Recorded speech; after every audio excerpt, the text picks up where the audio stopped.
Allez, salut à tous les amis, j'espère que vous allez bien. On se retrouve pour la partie 2 de la FAQ Q42 les amis. Vous nous avez posé pas mal de questions sur le club et aujourd'hui on est avec Julien pour y répondre.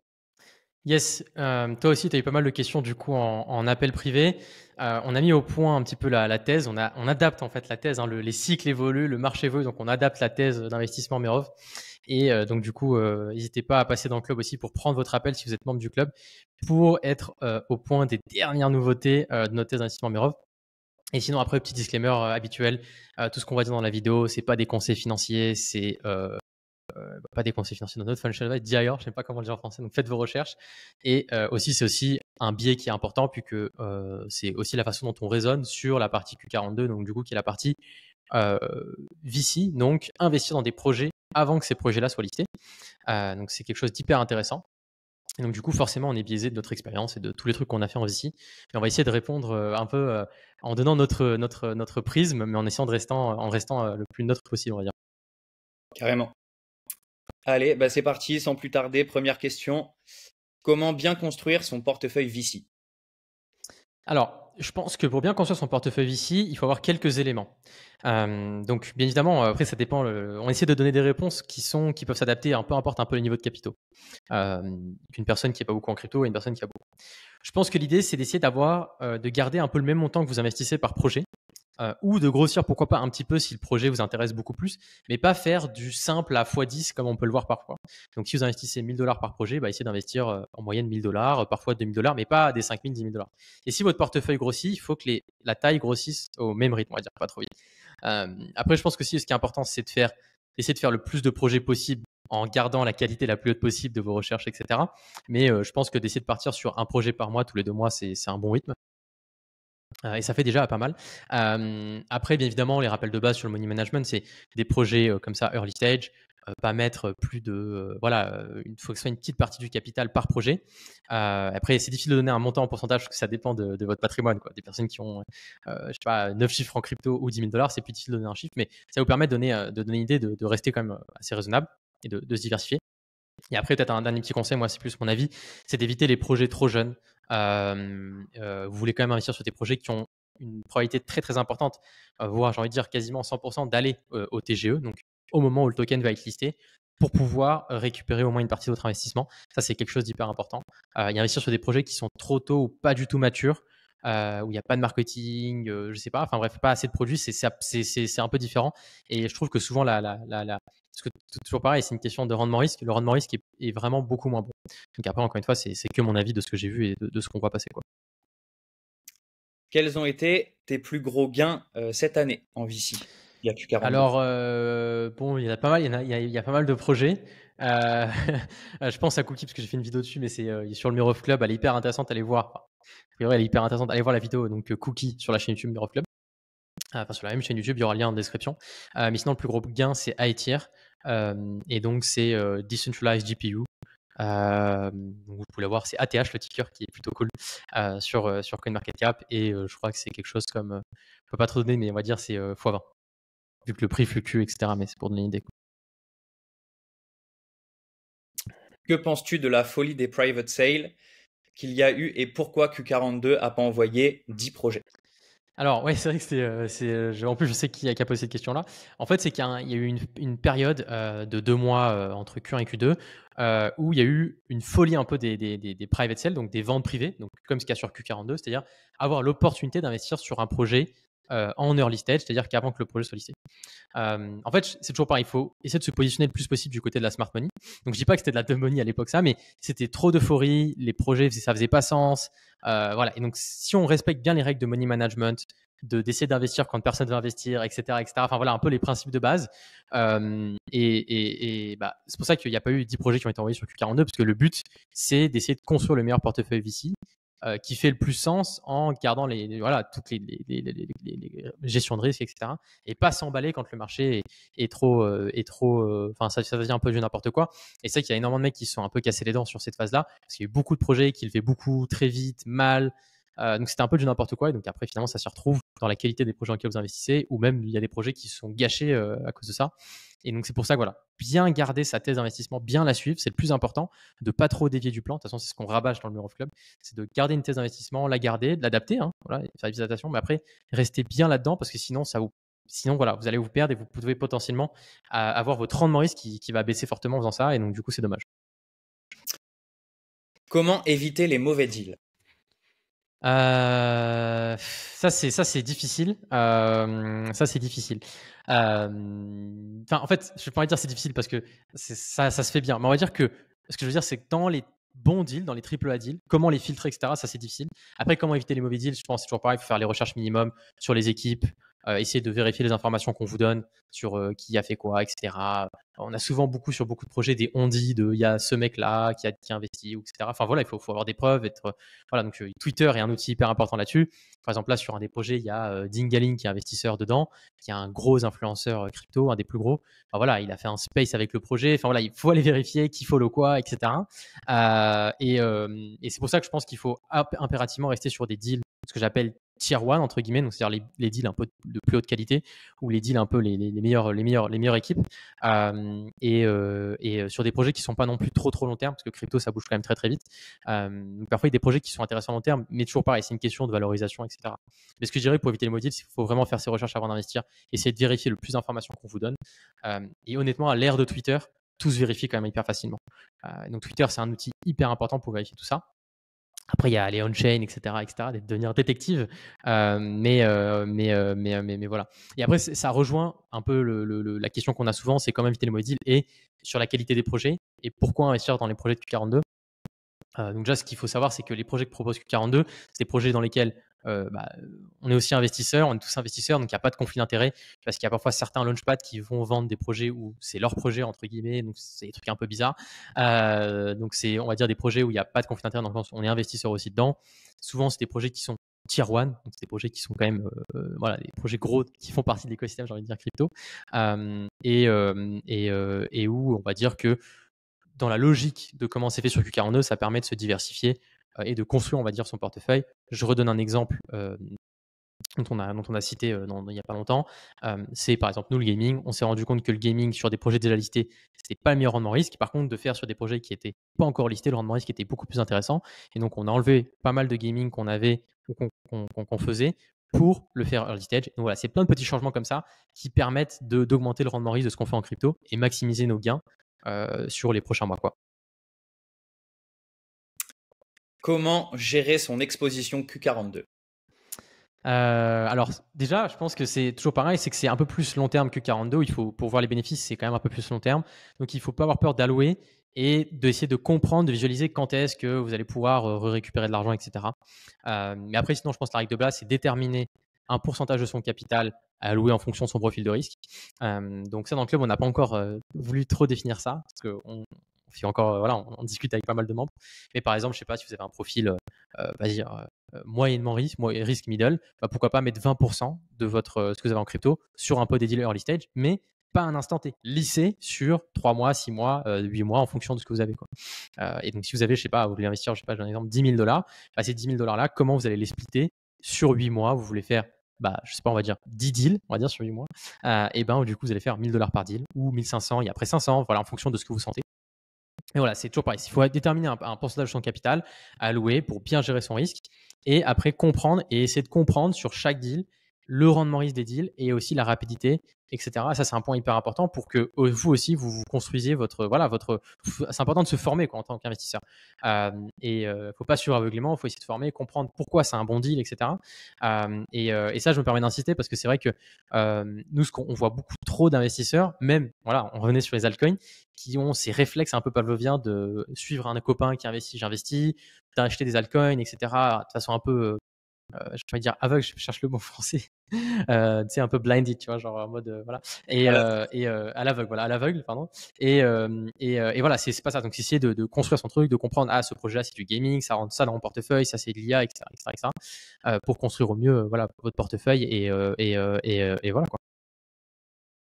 Et puis même globalement sur les narratives qui ont été touchées, il y a quand même moyen de bien diversifier, de pas overfit sur une seule et même narrative. Donc ça, c'est assez cool aussi à ce niveau-là. Et puis de lisser, parce que si tu rentres sur du gaming début d'année 2024 et fin d'année 2024, potentiellement le narratif gaming n'est pas au même niveau à ces deux moments-là, et donc ça maximise tes chances de pouvoir avoir le narratif gaming qui est hyper hot à un moment donné, et avoir des projets qui vont pouvoir, tu vois, avoir des bons runs et être bien. Surtout que, on va pas se mentir, c'est quand même hyper intéressant d'investir sur des projets qui sont neufs.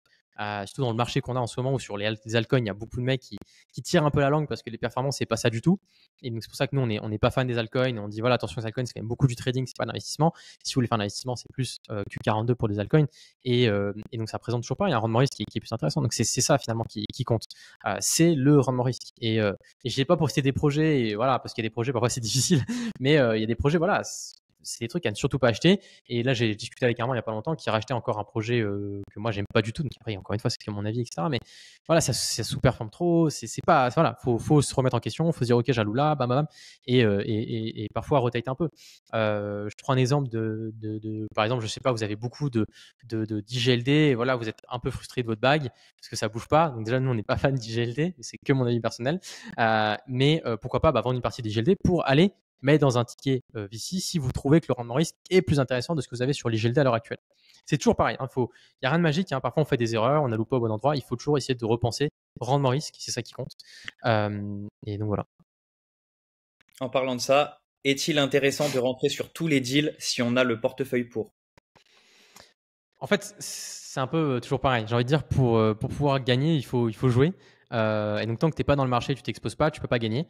C'est d'autant plus vrai sur la partie VC, et d'autant plus que voilà, ça te met en tête du fait qu'il faut lisser ton investissement dans le temps et comment tu fais, parce que c'est des projets qui vont monter à maturité différente. Moi, j'ai fait tout le travail en 2023 par rapport à ça. Et en fait, là, toutes les semaines, j'ai soit des projets où je reçois des tokens, soit des projets où il se passe des news. Donc voilà, tu vois, j'ai mon portefeuille qui se construit, qui prend en maturité. Et tu vois, je continue de déployer. Je vais déployer encore toute cette année, sûrement toute l'année prochaine. Et en fait, genre, à un moment donné, tu as un portefeuille où tous les mois, tu as 5-6 projets où tu récupères des tokens, peut-être même plus. Et en fait, tu as cette machine un peu qui s'est mise en place. Et après, si le cycle se m'a poussé très fort, c'est une big win. Donc, je dirais oui, parce que ça, on va dire, si tu le fais de la bonne façon, ça va augmenter ton rendement risque, augmenter ton Sharpe ratio, entre guillemets. Je ne sais pas si on peut parler de Sharpe ratio pour du VC, mais c'est un peu l'idée. Je crois que sur Q42, il y a déjà eu un truc comme, je ne vais pas te dire de bêtises, mais peut-être plus de 5 deals. Et moi, cette année, j'ai dû faire un truc comme déjà 20 deals, un truc comme ça, quoi. Donc après, voilà, on n'a pas tous, des tailles de capitaux différents, etc. Et aussi, il faut pouvoir prendre le temps aussi, hein, je reconnais, hein, c'est pas non plus voilà, le plus rapide. On essaie de faire en tout sur Q42 pour que ce soit l'expérience utilisateur soit la plus facile possible. Mais voilà. Le quant en VC, tu peux nous en dire plus? Ok, je m'attendais pas à cette question. Moi, je l'avais pas là-haut cette question, donc je me suis fait piéger. Mais voilà, alors c'est une très bonne question. Je pense que voilà, c'est nous sur tout ce qu'on fait d'un point d'investissement, on essaie d'avoir cette vision quantitative des choses, c'est-à-dire d'essayer de trouver soit des patterns, soit des modèles pour maximiser toujours pareil notre rendement risque. Pourquoi on choisit ce projet-là, pourquoi à ce moment-là, etc., pour maximiser ce qu'on fait. Donc c'est rien de magique, hein, toujours pareil, hein, mais c'est de maximiser ce qu'on fait. Et je pense que c'est pour ça aussi que là, nous, ça s'est bien passé sur 2023-2024 sur la partie VC. C'est que je pense qu'on fait bien les choses. On a la chance d'avoir des advisors ou des personnes qu'on a au quotidien qui ont énormément d'expérience dans le VC, des mecs qui ont fait énormément de VC Web 2, donc ils nous ont appris énormément de choses à leur contact. Et d'ailleurs, je les remercie par rapport à ça. Ils se reconnaîtront, je pense, assez facilement. Et aussi, nous, on essaye de parler avec plein d'investisseurs qui sont investisseurs, tu vois, qui font beaucoup de VC, beaucoup plus que nous. Je discutais avec un investisseur il n'y a pas longtemps là, qui est rentré dans le club. Lui, il a fait plus de 400 deals, je crois, les 3 dernières années. Donc, et de se nourrir un peu de ce qu'ils font, des conseils qu'ils ont, d'agréger, voir s'il y a un peu une recette, on va dire, secrète. Ajouter un peu aussi notre thèse quant là-dedans, sur notre compétence quant, qui, je pense, est notre avantage compétitif et qu'il n'y a nulle part ailleurs dans aucun autre, on va dire, VC ou peut-être Launchpad. Pour essayer de maximiser, tu vois, le rendement risque et de faire les choses au mieux pour extraire le plus du marché de ce qu'on puisse faire. Et voilà. Et ça, c'est un truc qui est en constante évolution. Donc, j'aimerais bien en expliquer plus sur ça, un truc qu'on a fait dans des exemples concrets, mais j'ai pas envie de donner un peu c'est un peu notre magic sauce, tu vois, la sauce secrète, je sais pas comment on appelle ça, la potion magique, quoi, d'Astérix Obélix. Donc, et ça, on la travaille tous les jours pour essayer de l'améliorer. Là encore, aujourd'hui, j'ai discuté avec un fondeur de projet et j'essaye, voilà, j'ai des petites grilles, enfin bref, il y a plein de trucs qu'on fait pour essayer de maximiser ça. Et aussi, du coup, en faisant ça, on collecte énormément de data, nous, pour ce qu'on fait là, ça nous sert pour nous améliorer dans le futur, quoi. Donc c'est un peu, si je peux répondre, c'est un peu long comme réponse, désolé, mais si je peux répondre, c'est un peu ce que je répondrais, quoi. Est-ce pertinent de rentrer en se basant uniquement sur les temps de vesting pour avoir des gains réguliers pour pouvoir entrer dans de nouveaux deals VC? Ouais, alors c'est vrai que je pense que c'est ça, c'est peut-être un peu une question posée par un influenceur crypto, donc KOL. Donc c'est souvent des personnes qui ont des deals un peu différents. Donc en fait, c'est toujours pareil, c'est-à-dire que je pense qu'il faut faire attention. Nous, on voit beaucoup, beaucoup de personnes qui regardent trop la durée. En fait, un bon deal, c'est un bon deal. Et si tu penses que c'est un bon deal, j'ai envie de dire, c'est pas peu importe que ça se fasse en 3 mois, 6 mois ou un an. Enfin voilà quoi. Et si tu essaies de trop timer ça, je pense que c'est pas bon. Et d'ailleurs, j'en parlais sur la vidéo de Cookie où je trouve que le projet il est hyper cool. Mais moi, je trouvais que j'étais un peu rentré un peu tard et que j'aurais préféré rentrer plus tôt, valorisation plus basse, sortir, mettre plus de temps à sortir que de deals que j'ai eu quoi. Et donc, mais bon, c'est pas grave, c'est comme ça. Donc je dirais que non, en fait, il faut se baser sur la qualité du projet et la valorisation du projet et la diversification du projet.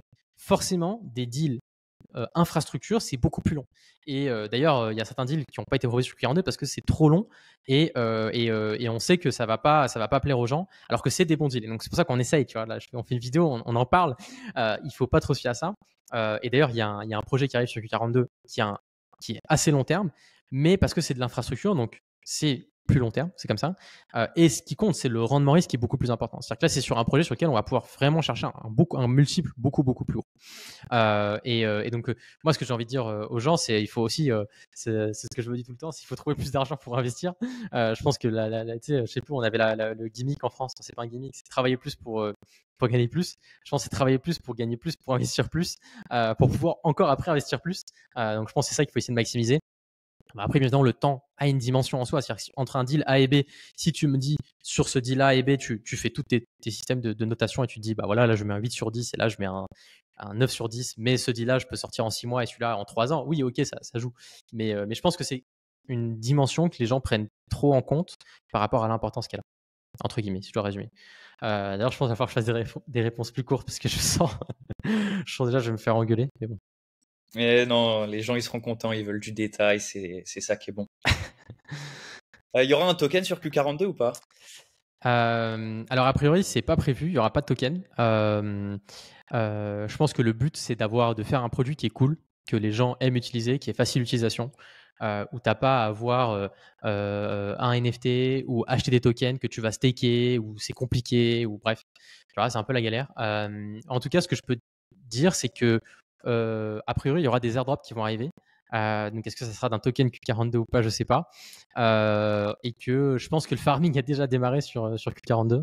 Donc, je pense qu'il y aura des choses qui arriveront petit à petit sur la façon de engage, participation aux ventes, sur l'affiliation, etc. Je pense qu'il y a déjà quelque chose qui a déjà démarré. Il y aura sûrement un système, comme vous pouvez l'imaginer, qui va arriver par rapport à ça. Donc, je pense qu'on va dire qu'il n'y a pas de token, mais s'il y a un token, c'est parce que les gens veulent commencer à farmer ou pouvoir investir dedans. Mais ce que je dirais, c'est que c'est un peu déjà le cas, je pense, indirectement. Donc voilà. Et je pense qu'il va y avoir des trucs cool par rapport à ça. Mais moi, je suis pas au courant de tout, donc à voir, à voir. C'est bon ça. Comment maximiser ses chances d'avoir une allocation? Donc le basique, c'est déjà faut s'inscrire, participer. Parfois sur certaines ventes, c'est plus ou moins difficile d'avoir une allocation où c'est pas forcément les mêmes process. Je pense que Q42 a testé pas mal de systèmes différents, donc que ce soit des systèmes où tu t'enregistres, il y a un formulaire parce que certains projets nous demandent nous d'avoir les meilleurs, on va dire. J'ai pas envie de dire, c'est pas deal, mais on va dire les meilleurs utilisateurs sur certains projets. Enfin, avoir des utilisateurs qui soient segmentés gaming, et donc du coup, on essaye de au mieux segmenter ça. Donc parfois il y a un formulaire, parfois il n'y a pas de formulaire. Mais en gros, l'idée, c'est que plus vous allez engage, engage sur les socials, donc Twitter, voilà, faire de l'affiliation, plus ça va booster, entre guillemets, indirectement votre score, d'avoir des allocations. Et par exemple, je pense à une celle qu'on a eue là avant celle d'Everage, où c'était des allocations qui ont été distribuées, on va dire, justement pas aléatoirement, mais qui ont été handpick. Et donc, il y a 30 mecs qui ont été handpick, et après, plus les mecs qui s'étaient enregistrés pour avoir une allocation. Et après, les gens peuvent prendre l'allocation ou pas, comme c'était le cas là avec Everage. Donc, ça va être first come, first serve basis. Et donc, en gros, l'idée, c'est que les gens vont pouvoir se sont inscrits. La sale ouvre, et donc là, c'est les premiers arrivés, premiers servis, entre guillemets. Et voilà. Sur Cocody, c'est un système de whitelist. Donc voilà, il y a plusieurs systèmes qui changent. Je veux dire, c'est pour maximiser, c'est d'être actif le plus actif possible, de ne pas avoir peur de demander des allocations ou de demander un peu des traitements de faveur. Si vous avez des communautés, vous pouvez avoir des waitlists, etc. Pour booster ton score et ta probabilité d'avoir des allocations, quoi. Et après, encore une fois, on est biaisé, parce que moi, par exemple, sur Cocody, c'est un des projets préférés depuis le début de l'année. Je parle comment je trouve le projet cool et aussi de ce que je vois d'un point de vue rendement risque. Mais du coup, je suis biaisé. Peut-être que c'était pas du tout le meilleur deal. Et d'ailleurs, souvent sur ça, on est surpris. Je pense que c'est que pendant moi, j'arrive pas mal à savoir les bons et mauvais projets. Mais après, dans les bons projets, être capable de dire, tu vois, et même avec Pablo, on discute souvent de ça et on n'est pas forcément d'accord en comparant les FDV, ce qui peut se passer, des narratifs, etc. Donc c'est ça aussi qui est cool, c'est que chacun a un peu un avis différent et c'est à chacun de faire son avis, quoi. Comment optimiser sa rentabilité et maximiser ses chances de faire des gros gains en VC? Ouais, alors c'est vrai qu'on en a un petit peu discuté avant. Donc comme pour rappeler, c'est d'essayer de faire un ticket de taille assez constante, même si votre patrimoine grossit, essayer de grossir, on va dire, avec son rythme, de toucher pas mal de projets, d'essayer d'avoir la partie VC qui diversifie bien ce que vous avez. Par exemple, moi, sur la partie VC, ce qui m'intéresse pas mal, c'est gaming, Depin, AI, infrastructure, parce que c'est ce que j'ai moins. Tu vois. Et après, sur la partie, j'ai du blue chip en automatique, j'ai quelques trucs, mais ça me diversifie pas mal du coup de faire ça. Je pense que c'est de se forcer d'allouer tous les mois. C'est vrai que nous, on est contre ça dans le Mirror Club, les gens qui font du DCA sur Ethereum, etc., tous les mois. Mais sur la partie VC, je pense que c'est un peu différent. C'est d'essayer de se dire, OK, tous les mois, essayer de faire un deal pour voilà, commencer à construire votre portefeuille VC. C'est ça qui est hyper important et ça qui est difficile de mettre la tête dessus parce que les résultats ne sont pas tout de suite. Mais une fois que vous avez construit votre portefeuille VC, voilà, il va monter en maturité et après, il suffit d'avoir des moments où le marché il est hot et ça peut vraiment être explosif. Donc après, toujours pareil, on dépend du marché. C'est-à-dire que si le marché ne monte pas, bah voilà, c'est difficile de faire des choses, quoi. Mais si le marché après monte, c'est vraiment, ça peut être un truc de ouf. Et aussi pour revenir à ce que je disais, peut-être un truc que j'ai oublié, de bien comprendre les projets dans lesquels vous investissez, un peu, tu vois, comprendre un peu que c'est du gaming, il y a ci, il y a ça. Ça vous permet aussi de bien gérer ce qu'on appelle son book VC. Et donc, quand est-ce que vous allez aussi sortir des projets, etc. Moi, vous savez que je suis pas du tout un fan de vendre au TGE, alors que tout le monde dit il faut vendre TGE, vendre TGE, donc vendre quand le token est listé. Parce que je pense que c'est souvent pas l'endroit où le projet est le plus mature. Après, ça dépend aussi des phases de marché. Encore une fois, c'est difficile de donner quelque chose de général. Il y a des moments où le marché est tellement chaud que voilà, où vous êtes rentré à des valorisations un peu hautes, donc vous voulez sécuriser votre investissement. Mais par exemple, je prends un exemple là de Cookie ou même de Aetir. Moi, c'est des projets où j'ai pas du tout vendu TGE, où j'attends que le projet monte en maturité et j'ai déjà un peu en tête les valorisations que je pense que ça peut toucher ou sur lesquelles je suis confortable de vendre, quoi. Et donc ça, c'est un peu une façon de penser qui est ça, c'est ça pour simplifier ma pensée, qui est c'est pour ça que c'est difficile, je pense, le VC, c'est que il faut connecter le cerveau un peu différemment. Et d'ailleurs, nous, c'est ce qu'on dit à tous les membres, c'est de faire attention à ce qu'ils écoutent sur Internet ou sur Twitter, parce que voilà, ce qui est beaucoup dit sur les altcoins, etc., c'est des stratégies qui sont vraiment sous-performées les 18 derniers mois. Et en fait, parce que beaucoup de personnes pensent mal, quoi, sur Twitter. C'est comme le cas de tous les mecs qui sont Ethereum Maxi et qui chient sur Solana il y a 18 mois. Maintenant, ils chient moins sur Solana parce que le truc est haut. Donc, ils vont acheter le top et après revendre le bottom. Enfin bref, c'est une catastrophe. Mais il faut comprendre que il faut réfléchir en fait. Et donc, moi, j'essaie d'écouter plein de mecs qui réfléchissent encore plus fort que moi en crypto pour me faire mon avis, contrebalancer. Et parfois, je me trompe parce que j'ai trop alloué sur cette crypto. Et c'est pour ça que je discute beaucoup avec Pablo aussi parce qu'il a un avis différent. Il voit des trucs différents de moi au niveau trading. Et moi, je lui dis, bah voilà, hier, il m'a dit, ouais, ce Memecoin, c'est génial. Moi, je comprends pas trop. Tu vois, j'ai suivi un peu les trucs derrière, mais il voit quelque chose que peut-être ne voit pas parce qu'il en a passé, il en a vu tellement passer que c'est un peu différent. Et donc, je pense que c'est ça aussi qui compte. C'est de raisonner un peu différemment sur la partie VC.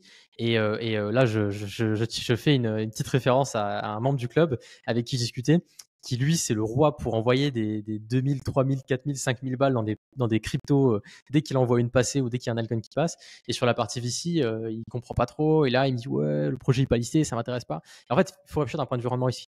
Moi, pour l'instant, tous les projets dans lesquels j'investis sont tous à les TGE. Toujours pas, il faut penser au rendement risque, les valorisations, ce qui peut se passer, etc. Donc c'est un peu une façon différente de raisonner et je pense que c'est pour ça que c'est pas forcément simple. Et donc je pense que pour optimiser sa rentabilité, c'est aussi bien gérer son rendement risque par rapport à ça. Attends, j'ai plus de batterie, je vais mettre mes écouteurs, mes autres écouteurs. Attends, tu peux meubler. Ouais, non, mais transition parfaite pour la question d'après. C'est bon, on attend que le compte soit prêt et on enchaîne. Ajouter ton commentaire le temps que je me reconnecte.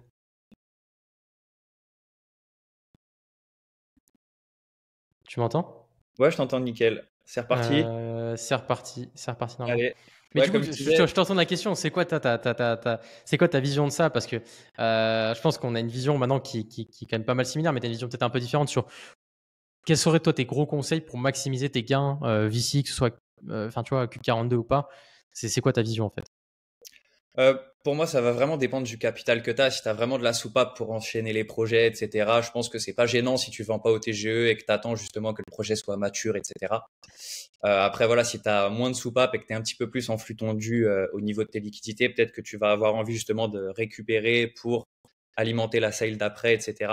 Donc, je pense que ça dépend vraiment de la souplesse que tu as vis-à-vis de tes capitaux. Ouais. Et peut-être un truc aussi par rapport à ça que tu dis qui est intéressant. Je sais plus pourquoi, pour parler d'un projet moi que j'ai eu qui est pas là, un autre où j'ai pas vendu TGE et en fait ce projet-là je le trouvais plus haussier qu'un autre truc que j'avais dans mon portefeuille qui était un peu similaire et en fait j'ai vendu l'autre truc que j'étais dans le similaire qui est un projet plus vieux pour me dérisquer, tu vois. Et quand le truc a baissé, enfin quand le marché a un peu baissé là. Donc aussi c'est ça qu'il faut, enfin je pense c'est aussi d'avoir cette vision globale là, tu vois comment il faut réfléchir à ça. Et je redonnais l'exemple de par exemple j'ai eu un deal BTC qui est passé il y a pas longtemps. Je trouvais que c'était le Tikenium, il était un peu gros pour moi. J'avais pas forcément envie de mettre là-dedans, mais je me suis dit ok, je trouve le deal il est vraiment bon. J'ai vendu un peu de mes BTC pour entrer dans ce deal là parce que je me suis dit, tu vois, même avec soit un ticket VC par rapport au BTC, c'est un meilleur rendement risque. Et donc finalement c'est ça qui est important de regarder. Et donc voilà, je sais pas si ça répond trop, mais c'était un peu l'idée. Non, ouais, ben, bonne transition pour la question d'après. D'un point de vue risk-reward, est-ce plus intéressant de faire du VC ou d'aller trader les mêmes coins? Ok, d'aller trader les mêmes coins. Donc je pense que la question c'est genre faire du VC ou d'envoyer dans les mêmes coins, dans tous les mêmes coins.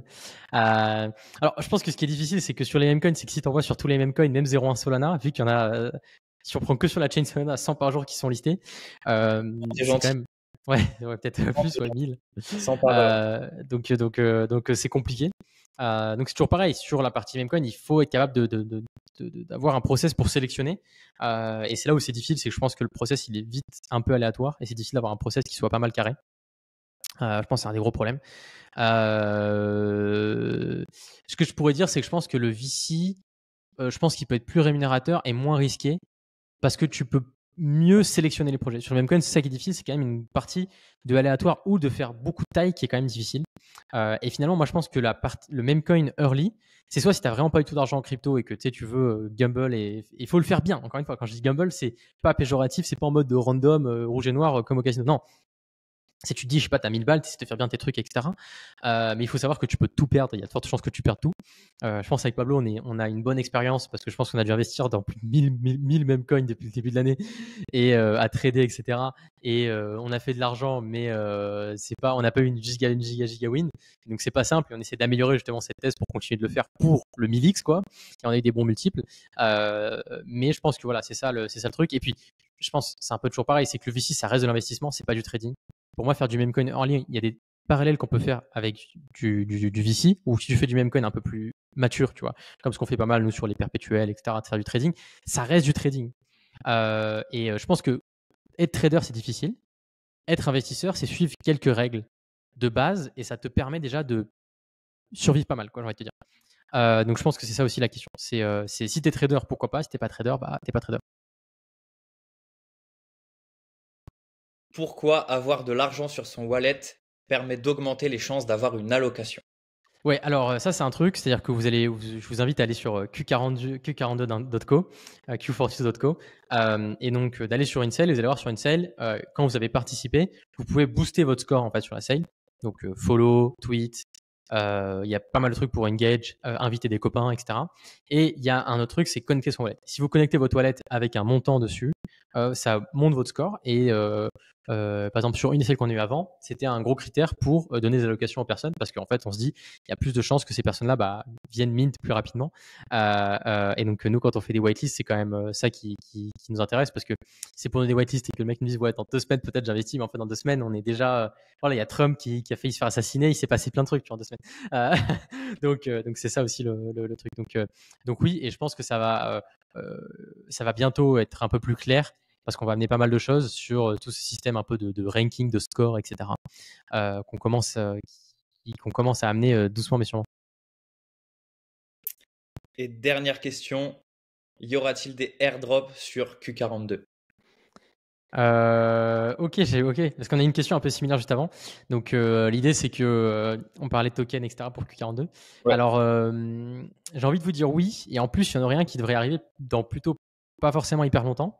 Donc on croise les doigts. Donc nous toujours pareil, c'est Q42, c'est un launchpad communautaire où le but c'est de faire un produit cool que les gens aiment et qui est vraiment community centric. Le but, nous, c'est d'essayer d'avoir des projets qui font des airdrops pour tous les investisseurs Q42 et avoir un truc cool. Et on connaît les airdrops, on connaît la magie airdrop, on crache pas sur les airdrops, quoi. Donc ça devrait arriver, finger crossed. Et donc du coup, plus vos scores sera haut, plus potentiellement votre airdrop sera plus important.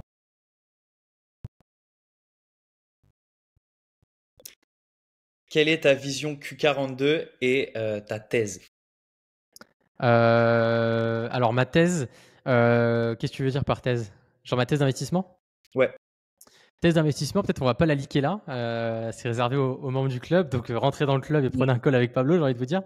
exact. Et pour la vision, on va dire, je pense que c'est lié pas mal à la thèse. Mais en gros, la vision 42, c'est de faire un truc, comme je dis, qui est cool, communautaire. On est un peu tous dans le même bateau. On a tous de l'argent à déployer. On veut tous make it in crypto. Comme disent les Américains, comme disent en anglais là, in the trenches. Je sais pas comment on dit là.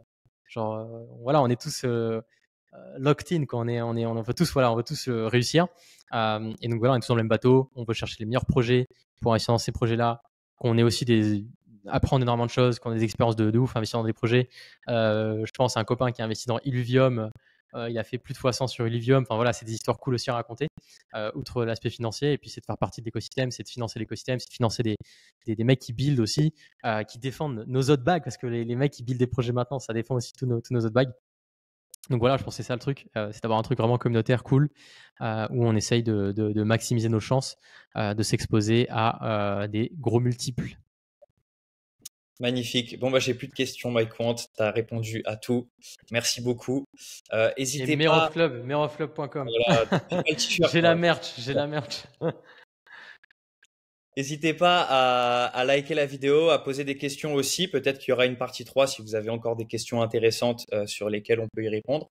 Et likez la vidéo, partagez les amis. Et je vous souhaite une Et excellente je, journée. je, je, je tease un petit easter egg sur la partie affiliation Q42. Si vous dépassez un certain nombre d'affiliations, il y a quelque chose qui se passe. Donc voilà, je ne sais pas si c'est à 5, à 10, à 20, à 50 ou à 1000, mais non, c'est pas à 1000. Mais il y a quelque chose qui se passe. Donc voilà. Et si vous le trouvez, n'hésitez pas si vous l'avez, n'hésitez pas à le mettre dans le commentaire ou voilà. Et bien évidemment, follow Twitter Q42. N'hésitez pas à engage sur Twitter, envoyer de la force. Ça booste l'algorithme, vous connaissez, c'est un peu le 2024. Et voilà. Peut-être une partie 3, sûrement une partie 3 même. Peut-être une partie 3. À la prochaine, les amis, ça dépendra de vous. Posez-nous des questions, n'hésitez vraiment pas. Et on se fera un plaisir de faire une partie 3. Génial.